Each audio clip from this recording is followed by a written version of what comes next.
A good axe is a fantastic tool, and there's times and locations and situations where I would consider a good axe to be nearly indispensable.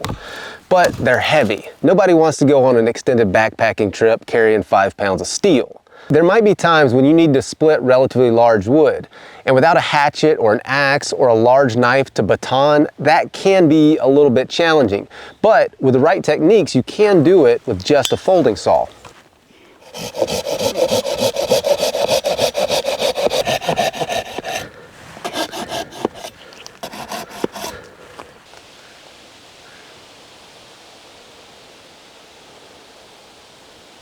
So what I've got is just a series of alternating cuts on opposite sides of the wood. I'm going to start down here at this short section, pop it on here, and that should split this one off. Oh, started on that one.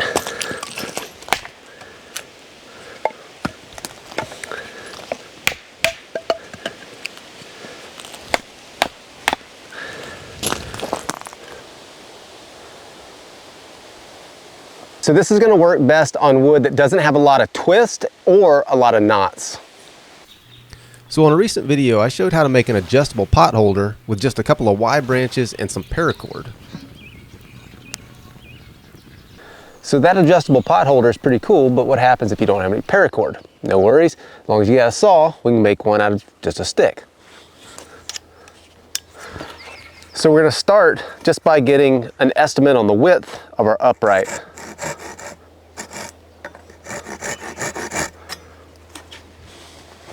So we'll find an area with no knots and we'll cut down about halfway through this little log.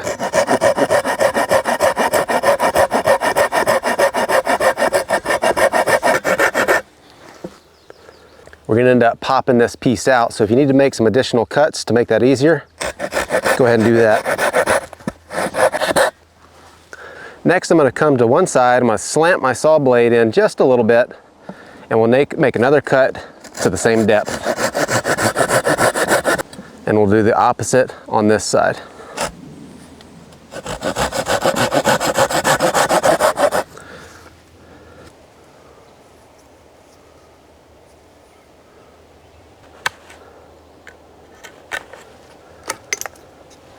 Try to turn this around so you can see what's going on.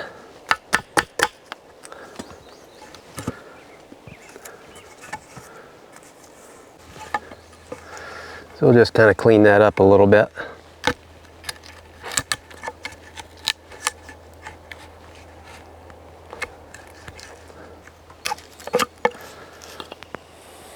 So this type of pot holder works pretty good. If you just hang it there like that, you can put your pot on there. But it's going to be a lot more secure if you take one side of your upright and kind of square it off a little bit.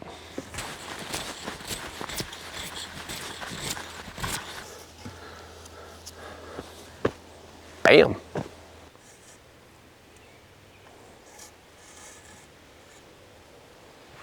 A high quality paracord is one of those items that you should have with you just all the time if you're in the woods. I recommend carrying about 50 feet. But if you just wrap it up and throw it in your pack like this, it has a tendency to get tangled. Now you gotta spend 10 minutes trying to get this stuff unraveled. But there's an easy way to store this cordage to keep it from getting tangled. If you just pinch the cordage between your forefinger and middle finger, then you can take and go around your thumb and your pinky in a figure 8 pattern like this.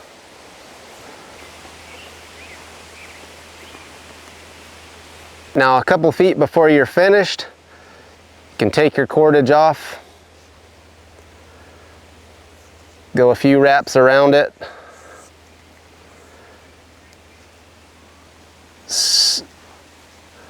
take one end and stick it through the loop that remains. Take this piece, go back over the top, and pull it down. Now this might look like a little bit of a mess, but it is much, much less likely to tangle than if you just took your paracord and wrapped it like you would coil a rope. When you get ready to undo it, just take this loop, throw it off, pull that, and this stuff peels off there without getting tangled at all.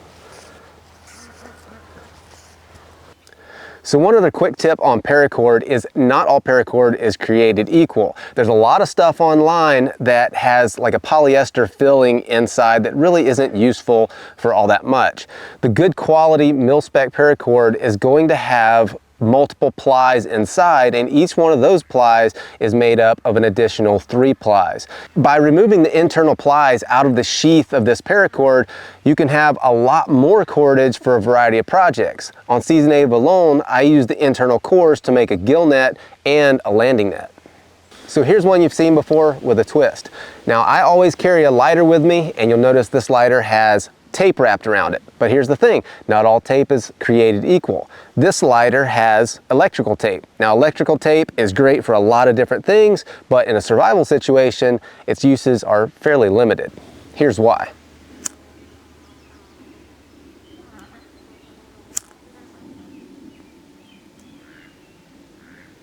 Electrical tape doesn't burn. On the lighter that I carry every day, I have duct tape wrapped around it.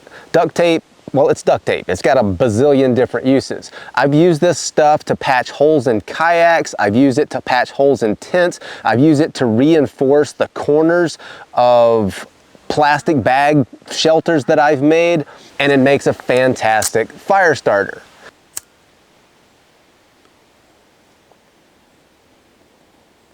Now the reason that I have orange duct tape on mine is, one, if I set my lighter down, it's easy to find, and then also I can use this as flagging to either flag someone else or to help me find my way back to somewhere that I've gone and I want to go back to, such as trap locations.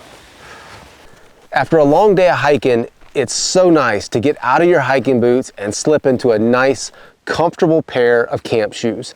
Enter the Crocs. Now I get a lot of flack for wearing Crocs around, but they really are, in my opinion, the perfect camp shoe. They're lightweight, so you can carry them when you're backpacking. They're easy to get on, they're comfortable, and if you happen to find yourself needing to cross a lot of streams, they come in very, very handy as wading shoes. As previously stated, I always carry a lighter in my pocket. They're lightweight, they're dependable, and really, they're hard to beat to get a quick fire going. There are, however, a couple of downsides to these lighters. They are a mechanical device, and so they can break, they can run out of gas, and if this is your only method for getting a fire going, it could leave you stranded. That is why I always carry a ferro rod in my pack. Now this one is a little bit corroded, but I haven't used it in a while, but that's just fine because this thing will work regardless of the condition it is in or the conditions you are in. This little rod, combined with a little bit of know-how, could get a fire going in virtually any weather conditions, save maybe a hurricane.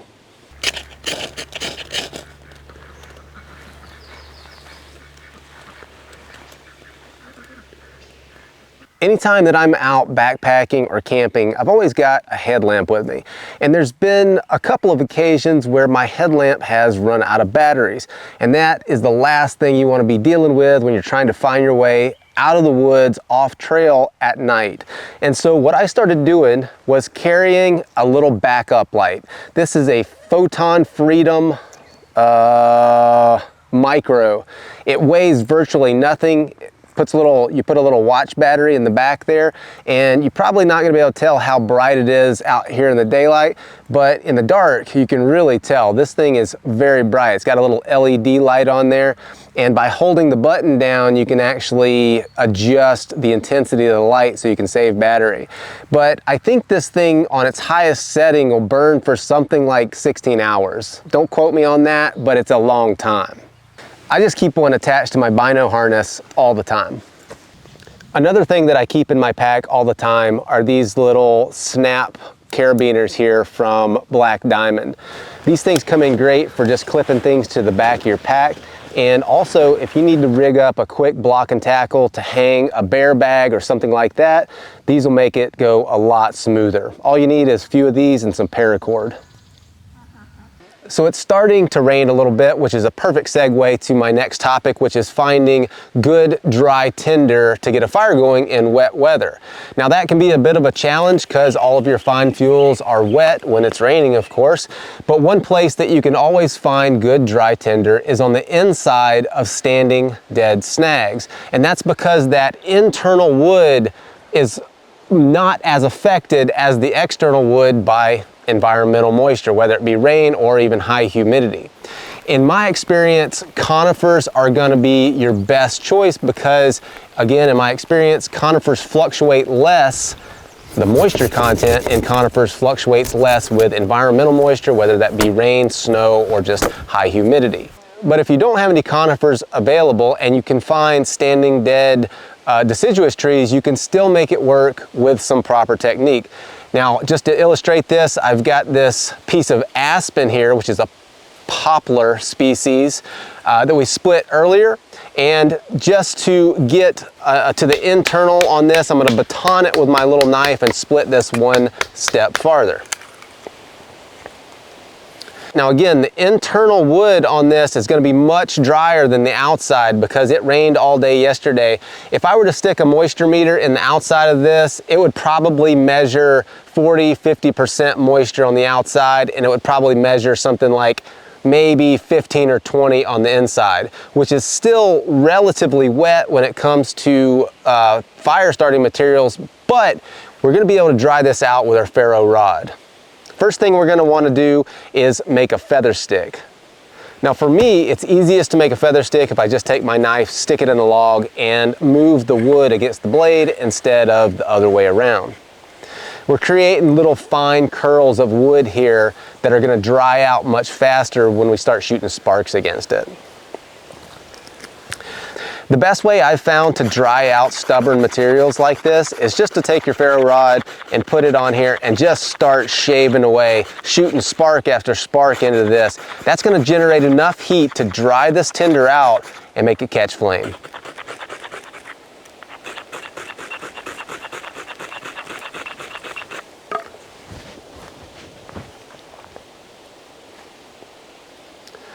Another great fire starter in wet weather is fat wood.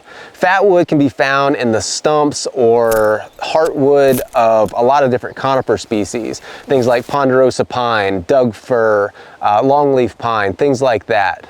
You can tell if it's fat wood by the amber color and also the smell. It smells a lot like pine sol. Smells so good. You could take a piece of this fat wood and dunk it in water and leave it there for a month and then pull it out, make little shavings off of it, and it'll spark up just like gasoline. This stuff is amazing. In bear country, it's often a good idea to hang your food out of the reach of bears, but trying to get a line up through a tangled bunch of branches can lead you to pull your hair out or perhaps throw a temper tantrum. But there's an easier way to do it. I'm going to start by tying a bowline knot around my bag. This is one of the most useful knots that you'll ever learn. Start by making a loop. Pass your end down through the loop, over the main line, and back through the loop. This knot will never cinch down so that you can't get it undone. You can pull on it, and then you take this little tab, pull it down, and that loosens the knot. I'm going to use my Thermarest bag as a throw sack. If you don't have anything like this, you could use a sock. And to start with, I'm just going to take a stone or anything heavy, drop it right in the bottom. Next, I'm going to take my cordage and just start feeding it into the bag from the top down. It's important that you feed the line into the bag like this versus just rolling it up and tossing it in there.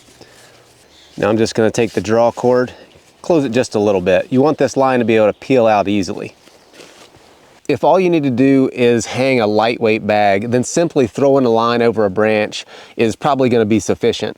But if you're wanting to lift something a little bit heavier, then there's just going to be too much friction with the cordage going over that branch. And so by adding a carabiner in there, it cuts that friction and makes lifting it a lot easier. When you need to hang a bear bag, obviously you need to be able to get it high enough off the ground so the bear can't reach it, but you also need to get it away from the trunk.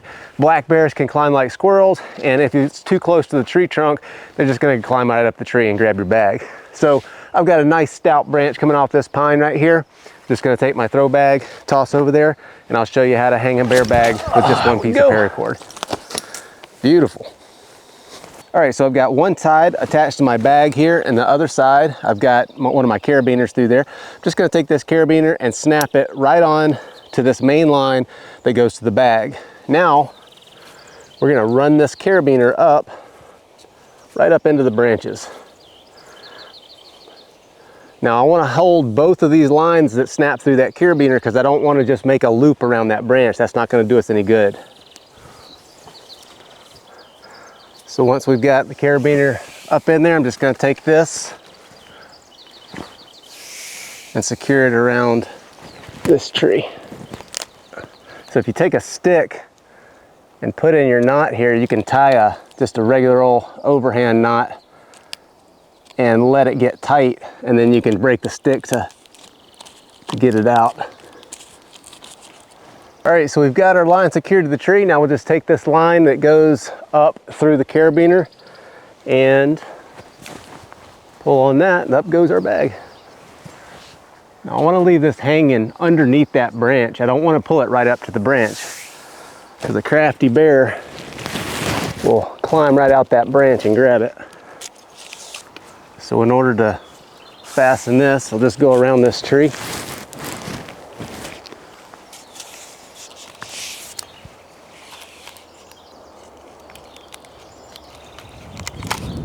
And do a little quick release.